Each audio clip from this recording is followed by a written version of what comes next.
Bismillahirrahmanirrahim. Assalamualaikum warahmatullahi wabarakatuh. Nama saya Siti Aidah Hasanah, NIM 1908101112. Di sini saya perwakilan dari kelompok 8 akan menjelaskan materi tentang pengantar ke arah historiografi Islam.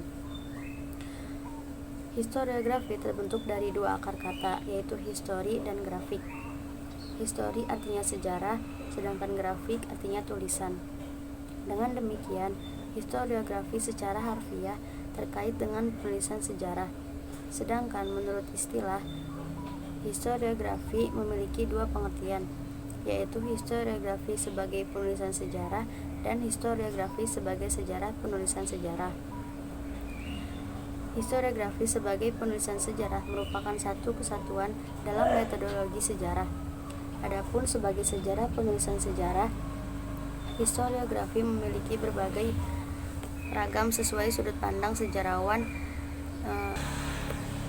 melihat suatu peristiwa. Hal tersebut berarti historiografi adalah hasil penulisan dari suatu peristiwa sejarah. Historiografi di sini merupakan cara pandang seseorang terhadap peristiwa di sekelilingnya yang dituangkan dalam sebuah tulisan atau cerita. Tulisan tersebut dipengaruhi oleh keadaan saat dia hidup, sehingga tulisan tersebut mewakili keadaan zaman ketika dia hidup.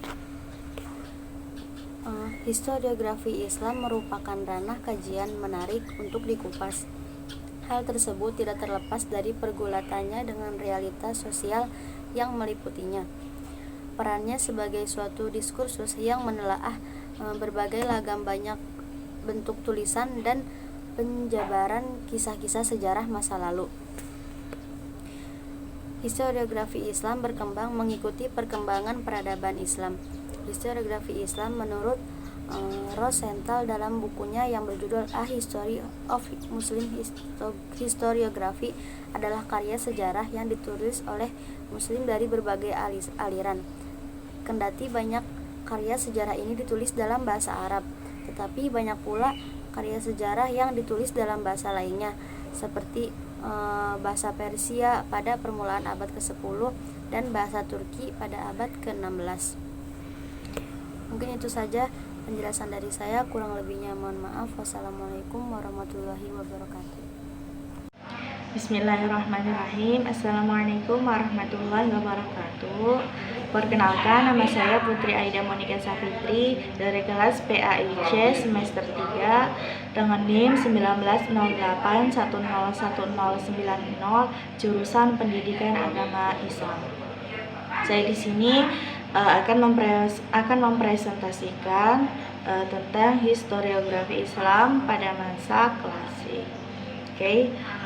Baik. Pada masa perkembangan historiografi Islam masa klasik ini bermula sejak Nabi Muhammad SAW menyebarkan Islam yang masih berupa metode lisan maupun cerita. Ketika Nabi Muhammad SAW masih hidup, berbagai masalah yang terjadi di kalangan masyarakat dapat langsung terpecahkan atau terselesaikan bersumber dari Al-Quran maupun dari Nabi Muhammad SAW itu sendiri. Akan tetapi, setelah Nabi Muhammad SAW wafat, untuk menjawab persoalan-persoalan baru yang muncul kemudian, kaum muslim tidak menemukan bimbingan eksplisit dari Al-Quran. Begitupun ketika terdapat perbedaan penafsiran Al-Quran di kalangan mereka, maka otoritas terbaik adalah hadits sunnah Nabi Muhammad SAW. Selama para sahabat masih hidup, mereka dapat merujuk kepada hadis Nabi karena mereka menyaksikan langsung kehidupan Nabi. Namun ketika semakin banyak sahabat yang telah wafat, sejalan dengan banyaknya masalah dalam masyarakat muslim, kaum muslim merasakan perlunya dan mengumpulkan informasi tentang Nabi. Usaha pengumpulan dan menyusun hadis secara tertulis ini terus-menerus menemukan momentumnya. Periode klasik ini dapat dibagi menjadi dua, yaitu masa kemajuan atau masa kejayaan dan masa kemunduran. Masa kemajuan Islam yaitu sejak 650 sampai 1000 Masehi merupakan masa ekspansi, integritasi, dan keemasan Islam. Dalam hal ekspansi, sebelum Nabi Muhammad wafat, seluruh semenanjung Arabia tunduk di bawah kekuasaan Islam. Ekspansi ke arah luar Arabia dimulai saat khalifah pertama yaitu Abu Bakar Asy-Syiddiq yang terkumpul dalam wilayah Khulafaur Rasyidin. Kemudian dilanjutkan oleh dinasti Umayyah dan setelahnya yang terakhir yaitu dinasti Abbasiyah. Masa disintegrasi yaitu sejak 1000 sampai 1250 Masehi. Disintegrasi dalam bidang politik terjadi di akhir zaman Bani Umayyah, tetapi puncaknya pada zaman Bani Abbasiyah, terutama setelah khalifah lemah dalam pengawalan Turki. Daerah yang letaknya jauh dari pusat pemerintahan di Damaskus dan kemudian di Baghdad melepaskan diri dari kekuasaan khalifah di pusat dan banyak bermunculan dinasti-dinasti kecil. Masalah yang dihadapi oleh historiografi masa awal Islam dan hingga kini belum tuntas. Di antara legenda-legenda dalam tradisi-tradisi populer Arab masa pra-Islam dengan sejarah yang relatif ilmiah dan eksak yang muncul pada abad kedua Hijriah masih terbentang satu jurang yang belum dapat dijelaskan. Mungkin sekian dari saya, kurang lebihnya mohon maaf. Syukron, billahi taufiq wal hidayah. Wassalamualaikum warahmatullahi wabarakatuh. Saya Yusi Anissa Utami akan melanjutkan pemaparan materi mengenai historiografi Islam pada masa modern. Pada masa modern, historiografi Islam mengambil patokan pada akhir abad ke-18, di mana ketika Mesir memperlihatkan tanda-tanda kebangkitan. Pada masa ini, penulisan sejarah Islam dilakukan oleh beberapa cendekiawan dari Timur Tengah dan Asia Selatan.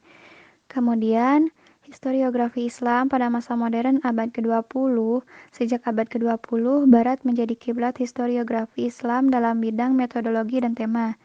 Di Barat, kemajuan-kemajuan ilmiah termasuk bidang sejarah sangat cepat terjadi, dan muncullah aliran sejarah sosial yang tidak sistematis.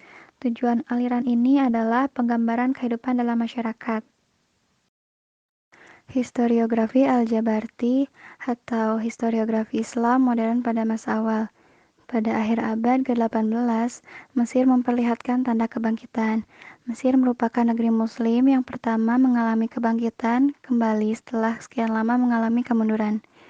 Dalam bidang sejarah, Abdurrahman Al-Jabarti dapat dikatakan sebagai perintis kebangkitan kembali Arab Islam di Mesir pada abad ke-19. Al-Jabarti dilahirkan di Kairo, Mesir, berasal dari keluarga ulama yang aktif mengajar di pusat komunitas di dunia ilmiah. Dalam bidang sejarah, Al-Jabarti menulis 2 buku. Pertama, buku yang berjudul Ajaib al-Asfi Tarajimu al-Akbar, yaitu peninggalan yang menakjubkan tentang biografi tokoh dan peristiwa sejarah. Buku kedua adalah Majhar at-Taqdis, yaitu catatan terperinci tentang proses pendudukan Prancis dan Mesir. Buku ini dibagikan ke sekolah yang berada di bawah koordinasi Departemen dan Pengajaran Mesir. Ajaib al-Asfi Tarajimu al-Akbar dimulai dengan mukadimah, dilanjutkan dengan peristiwa atau kejadian pada tahun 1099 Hijriah, lalu berakhir dengan peristiwa pada tahun 1236 Hijriah.